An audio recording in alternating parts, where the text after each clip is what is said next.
지난 주일 우리는 말씀을 통해서 성경 말씀을 읽읍시다라는 이야기를 드렸습니다.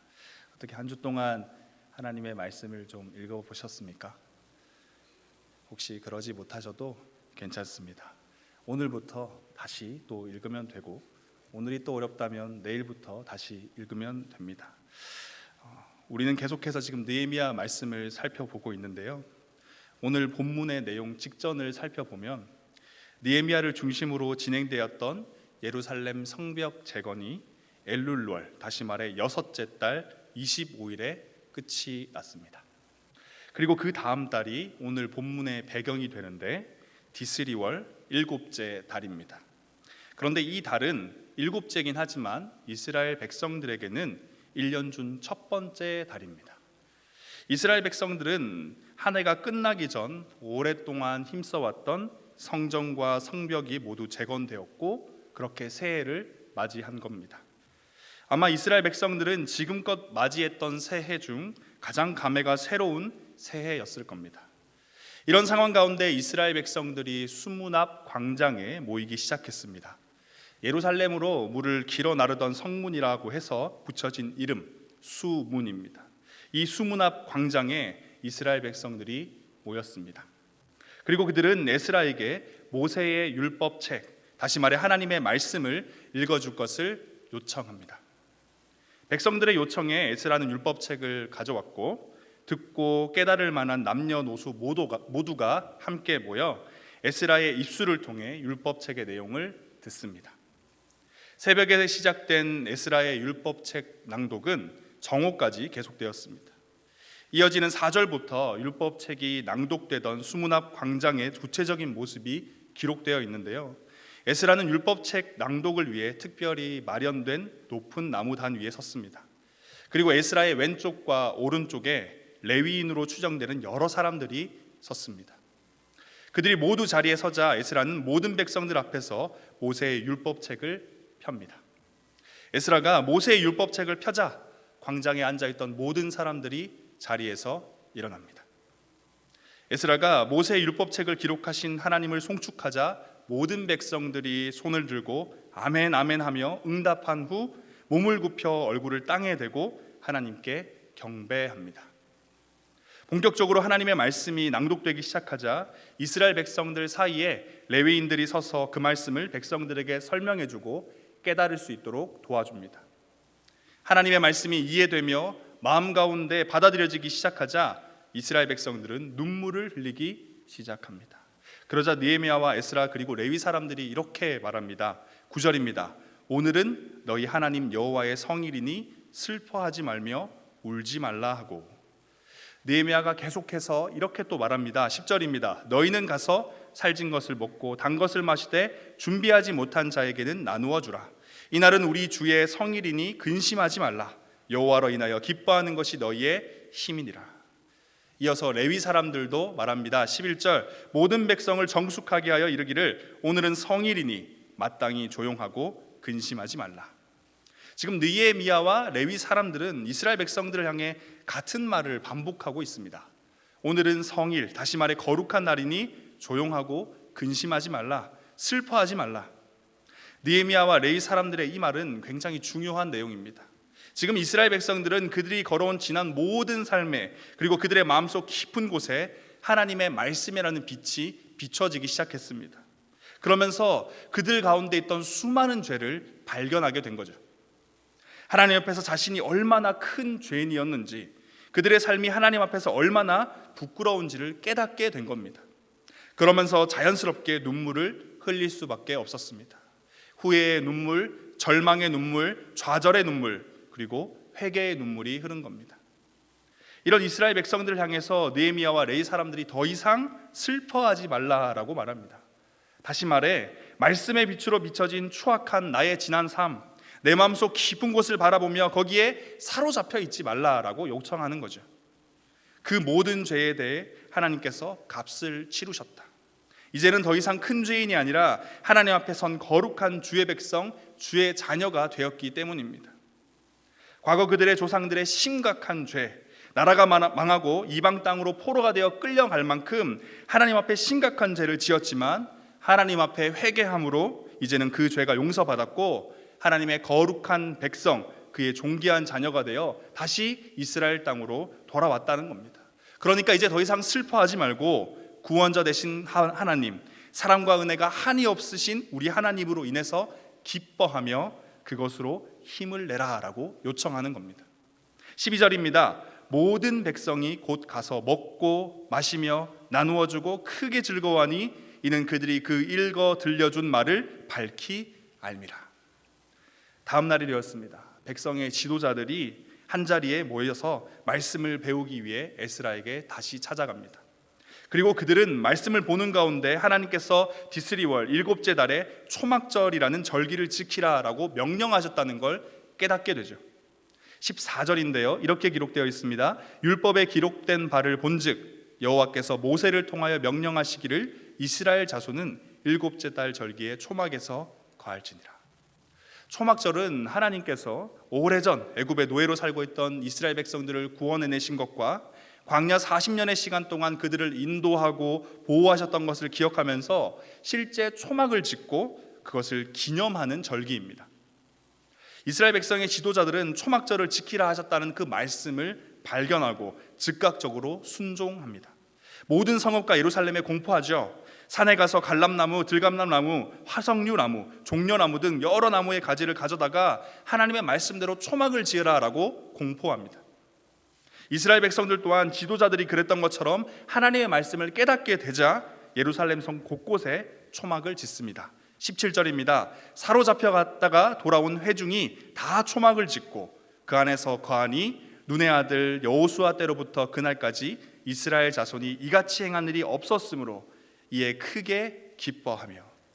하나님의 말씀을 따라 초막을 지었던 이스라엘 백성들 가운데 다시 한 번 더 큰 기쁨이 찾아옵니다. 하나님의 말씀을 향한 이스라엘 백성들의 사모함은 이후에도 계속되었습니다. 18절은 에스라가 날마다 하나님의 말씀을 낭독했고 이스라엘 백성들은 말씀에 따라 7일 동안 초막절을 지켰으며 8일째 되는 날에 다시 모였다라고 기록하고 있습니다.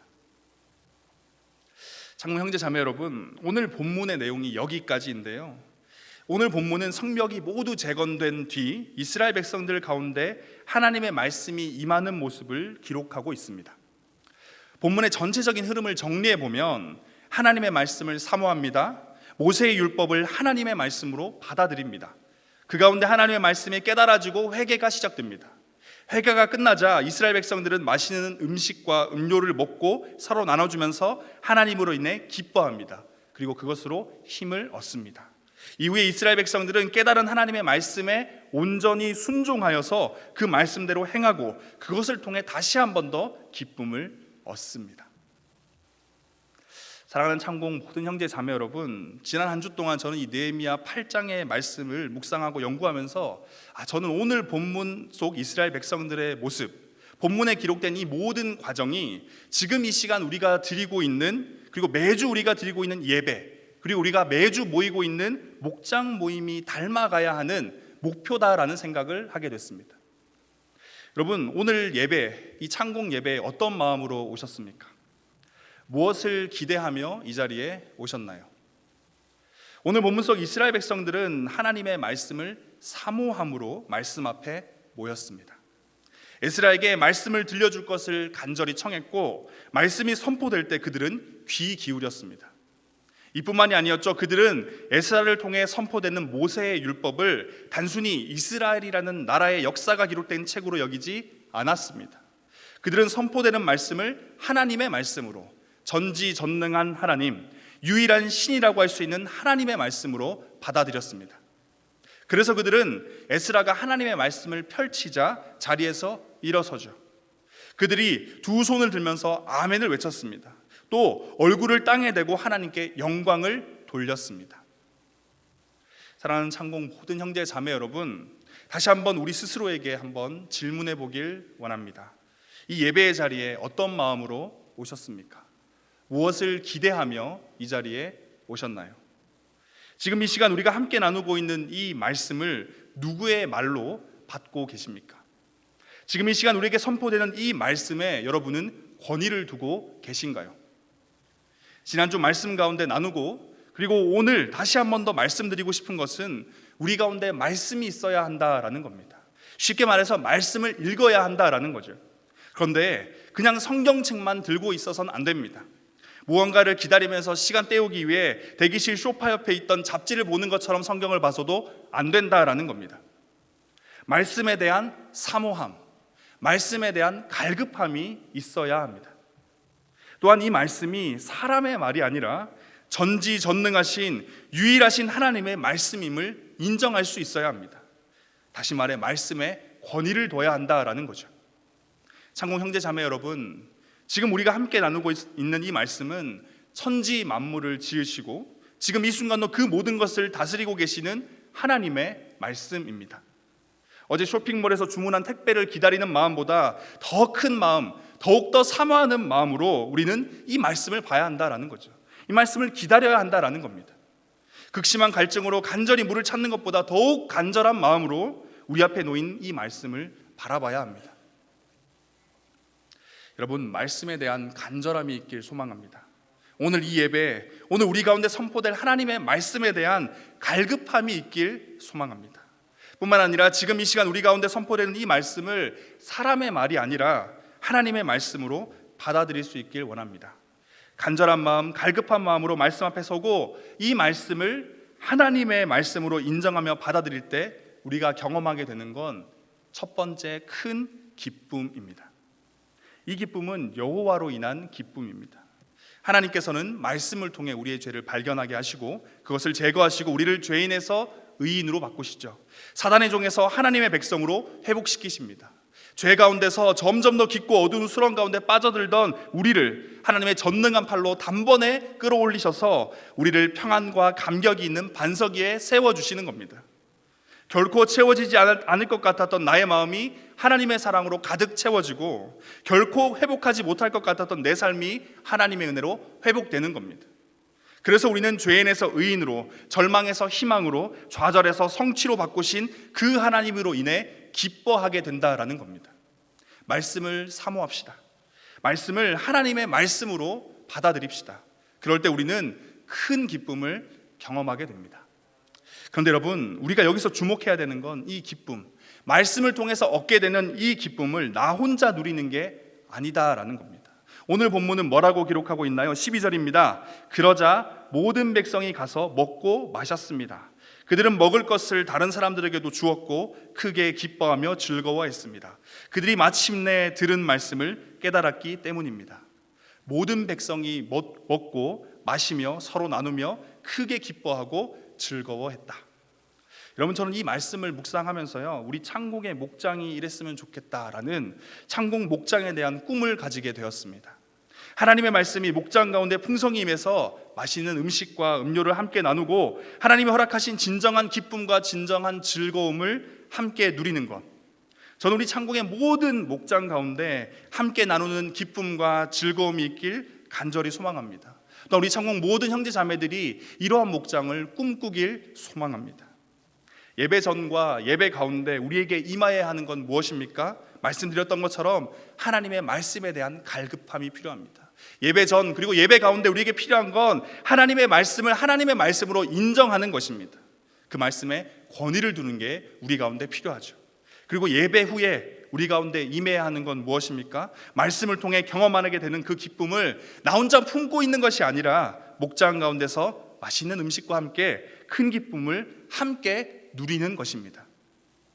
지금까지 예배 전과 예배 가운데 우리에게 임해야 하는 것이 무엇인지, 그리고 예배 후 목장 모임 가운데 임해야 되는 것이 무엇인지 살펴봤다면 이젠 목장의 모임이 끝난 후, 다시 말해 오늘 우리가 이 교회 건물 밖으로 나가는 순간부터 맞이하게 될 우리의 삶의 현장에서 우리 가운데 임해야 할 것은 무엇일까요?